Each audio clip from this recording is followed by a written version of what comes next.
Tired of dealing with annoying flies, fruit flies, and gnats in your home? The Zevo Flying Insect Trap is your ultimate solution. Don't wait.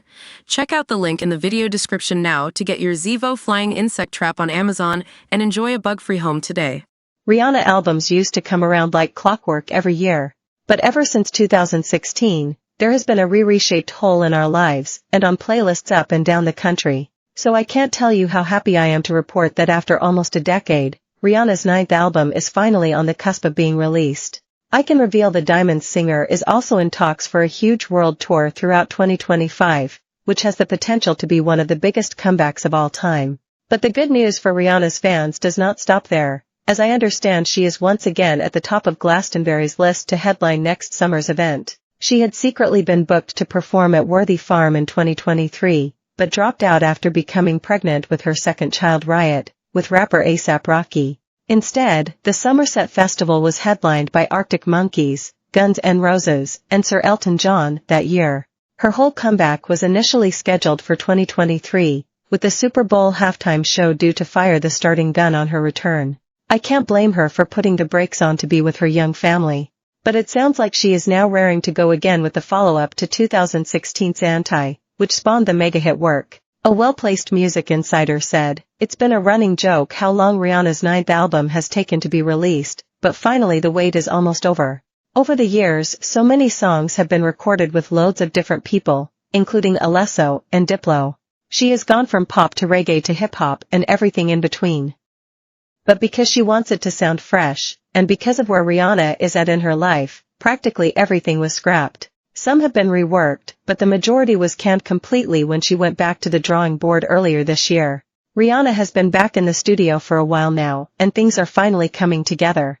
Historically, she releases her albums in the last few months of the year, but the slow pace of vinyl production means the release date will likely be later than she would have liked. Either way, 2025 is set to be her year with a giant tour in the works with Live Nation, and yes, Glastonbury is back on the table. To be fair to Rihanna, she has hardly been resting during her break from music. Since she released Anti in January 2016 after a 3-year gap between albums, which felt like a lifetime for a Rihanna fan at the time, she's become a mum of 2 and a billionaire tycoon. Her beauty brand Savage Fenty has now expanded into skincare and hair care as well as lingerie.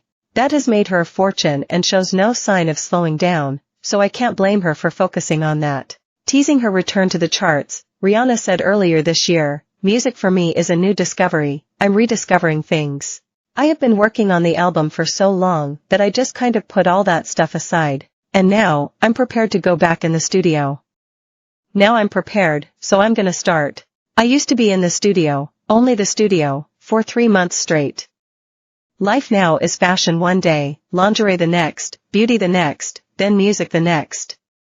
It really does suck that it can't just come out, because I'm working on a really fun one right now.